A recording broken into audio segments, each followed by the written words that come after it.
समतापुर नगर में मधुसूदन नाम का एक व्यक्ति रहता था। वह बहुत धनवान था। मधुसूदन का विवाह बलरामपुर नगर की सुंदर लड़की संगीता से हुआ था।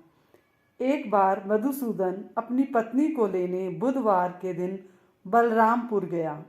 मधुसूदन ने पत्नी के माता पिता से संगीता को विदा कराने के लिए कहा। माता पिता बोले, बेटा आज बुधवार है, बुधवार को किसी भी शुभ कार्य के लिए यात्रा नहीं करते। लेकिन मधुसूदन नहीं माना। उसने ऐसी शुभ अशुभ की बातों को ना मानने की बात कही। दोनों ने बैलगाड़ी से यात्रा प्रारंभ की। 2 कोस की यात्रा के बाद उसकी गाड़ी का एक पहिया टूट गया।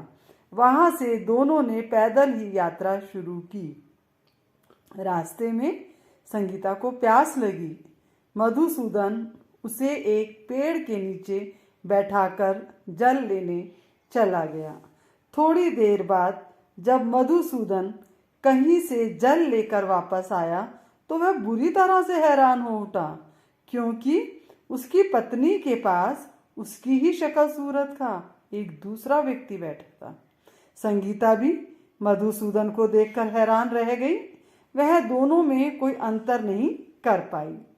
मधुसूदन ने उस व्यक्ति से पूछा, तुम कौन हो और मेरी पत्नी के पास क्यों बैठे हो? मधुसूदन की बात सुनकर उस व्यक्ति ने कहा, अरे भाई, यह मेरी पत्नी संगीता है।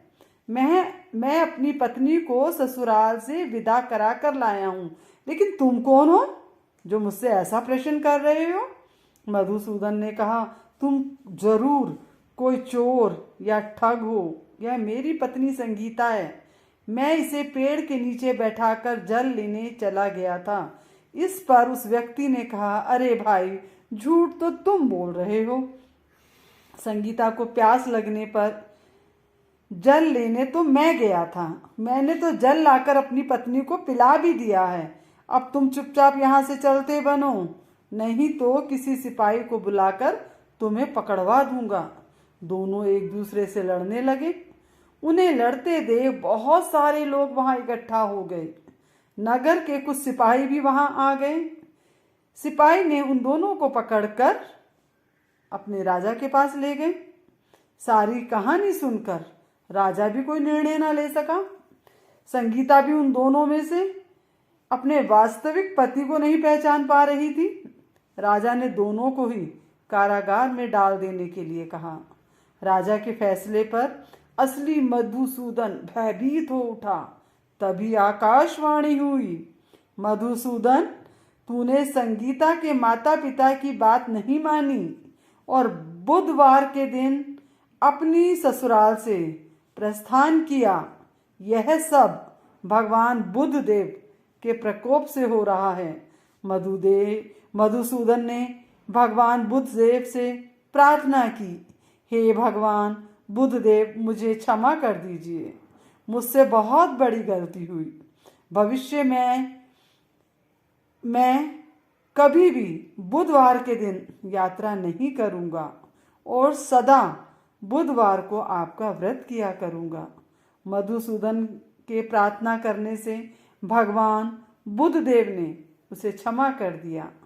तभी दूसरा व्यक्ति राजा के सामने से गायब हो गया। राजा और दूसरे लोग इस चमत्कार को देखकर हैरान हो गए। भगवान बुद्ध देव की इस अनुकंपा से राजा ने मधुसूदन और उसकी पत्नी को सम्मान पूर्वक विदा किया।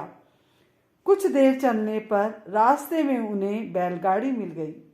बैलगाड़ी का टूटा हुआ पहिया भी जुड़ा हुआ था। दोनों उसमें बैठकर समतापुर की ओर चल दिए। मधुसूदन और उसकी पत्नी संगीता दोनों बुधवार को व्रत करते हुए आनंद पूर्वक जीवन यापन करने लगे।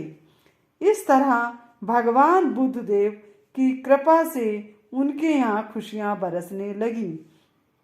इस तरह जो स्त्री पुरुष विधिवत बुधवार का व्रत करके व्रत कथा सुनते हैं या पढ़ते हैं, भगवान बुद्ध देव उनके सभी कष्ट दूर कर देते हैं।